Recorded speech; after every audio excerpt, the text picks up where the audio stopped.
Terima kasih. Kita semua tahu kalau merek merupakan identitas bagi sebuah perusahaan ya, sehingga kesamaan penyebutan bisa menyebabkan kebingungan dari masyarakat. Hal ini dirasakan oleh saya pemilik merek bening yang bergerak di bidang klinik kecantikan. Apalagi diperparah dengan berita yang santer beberapa waktu terakhir ini mengenai peredaran krim label biru yang direview oleh seorang dokter terkenal ya.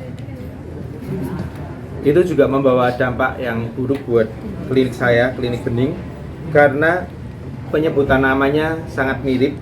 Jadi masyarakat Surakarta tempat klinik bening milik saya berdiri seringkali menduga bahwa klinik bening termasuk salah satu dari cabang yang menjual krim racikan ini atau menjadi bagian dari klinik tersebut. Nah, hal ini sangat mengganggu kelangsungan klinik bening karena kedua merek mempunyai persamaan dalam pembacaan dan seringkali dianggap oleh masyarakat sebagai klinik yang sama dan menyebabkan mereka pasien-pasien itu salah masuk.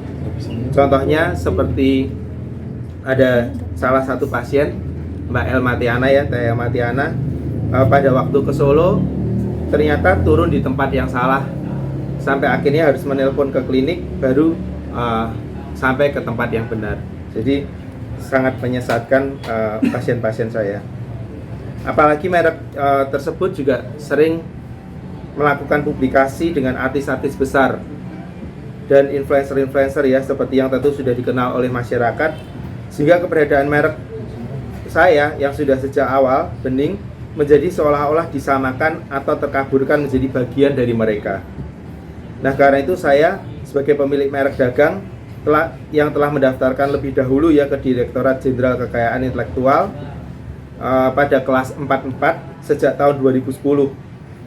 Baru kemudian tahun 2017 ada pihak lain yang mendaftarkan merek dagang bening dengan kelas yang sama, yaitu di kelas 44.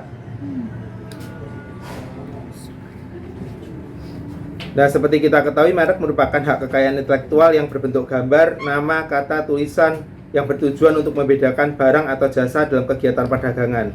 Sehingga pentingnya sebuah merek untuk dilindungi oleh hukum. Dalam sistem hukum di Indonesia mengenal asas konstitutif yang artinya first to file principle.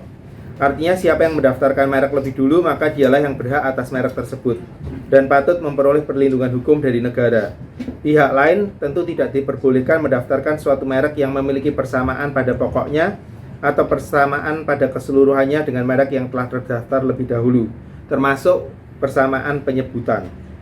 Oleh karena itu saya melakukan upaya hukum, yaitu mengajukan gugatan pembatalan merek di Pengadilan Niaga pada Pengadilan Negeri Jakarta Pusat dengan register perkara nomor 58/PDT-SUS HKI/merek/2023 PN Niaga Jakarta Pusat untuk mendapatkan kepastian hukum.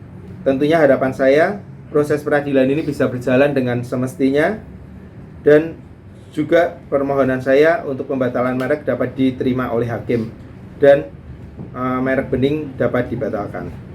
Terima kasih.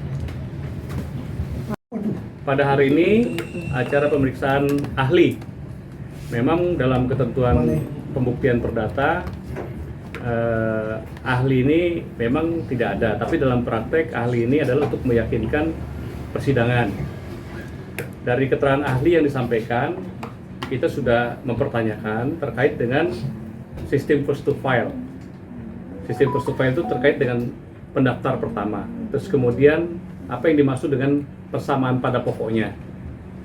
Persamaan pada pokoknya ini kan harus dijelaskan bahwa seperti apa, doktrinnya seperti apa, sehingga itu dikatakan ada similarity. Bahkan kemudian sudah dijelaskan oleh ahli adanya patokan-patokan yang sudah ditetapkan oleh beberapa patokan ya, seperti misalkan di di trademark simposium di Cannes, Prancis. Terus kemudian juga ada yang namanya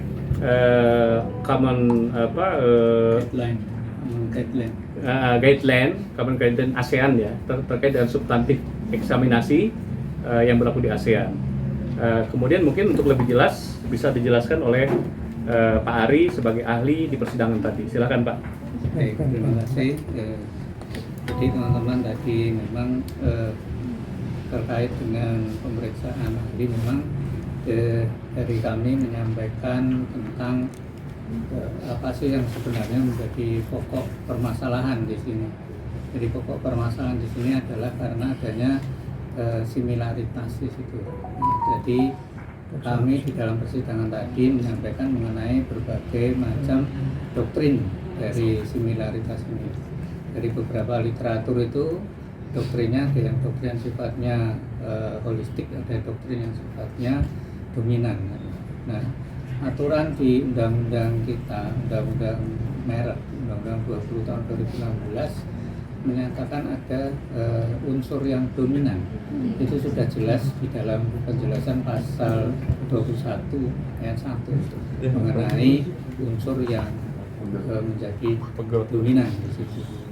Sehingga yang sudah kami sampaikan bahwa yang menjadi pedoman untuk melakukan eksaminasi mengenai persamaan pada pokoknya itu ditentukan menggunakan teori dominansi itu tadi, sehingga tentu ini mungkin bisa membantu untuk menjelaskan duduk perkara ini sehingga bisa nanti tercapai satu putusan yang adil baik untuk semua pihak di sini.